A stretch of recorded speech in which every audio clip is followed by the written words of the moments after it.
Hello and welcome to the latest in the FT series looking at the issues surrounding cloud computing. Now, here's a big question for our age. Just how do you regulate the internet, and cloud computing in particular? One of the main points about cloud computing is surely that you can access your files from wherever you are in the world.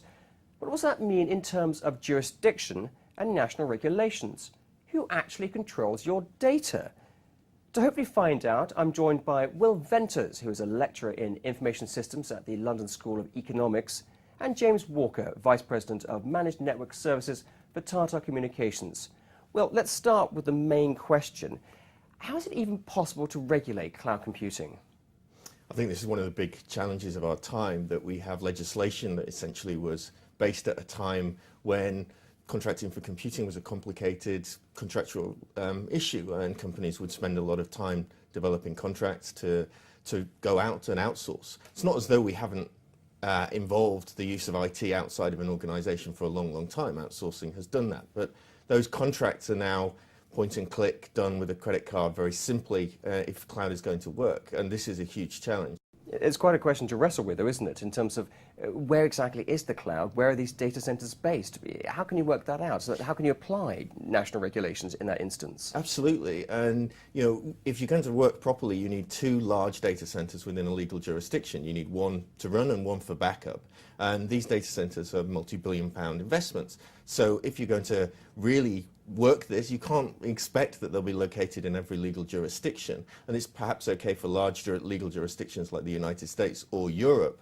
But if you're a small country, you're going to have to change your jurisdictional demands or your legislative demands in order to capitalize on this. A challenge indeed. I mean, James, it sounds like a regulatory nightmare. You're president of the Cloud Ethernet Forum, which, amongst other things, addresses the question of how data can remain within national boundaries.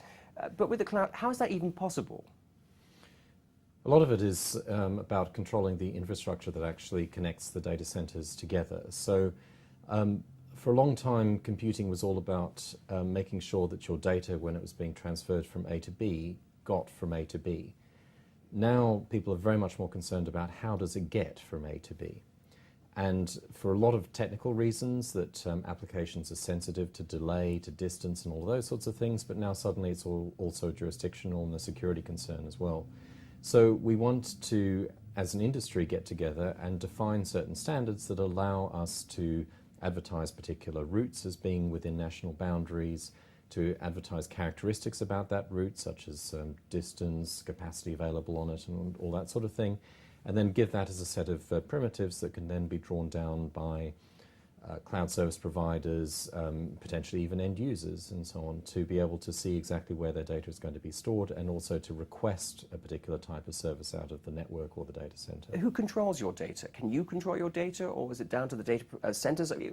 How can you track what actually happens to your data and ensure it falls within the parameters that you yourself want to set? I think it's one of the biggest challenges that IT companies face today is how do they manage that whole problem.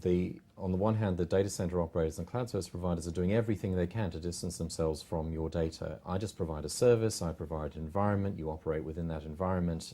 It's your problem to comply with regulation, security, whatever, even backups and so on are entirely your problem. I don't want to get involved with that. I'm just an infrastructure provider.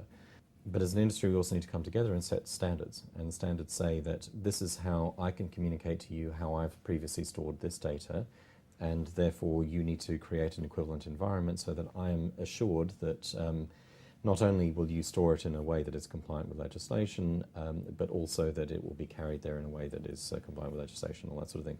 We've had customers who have been in terrible situations where, because of a failure of their primary data center, all their data is shifted to the other one, all the applications are happy, everything's still working, but they broke the law.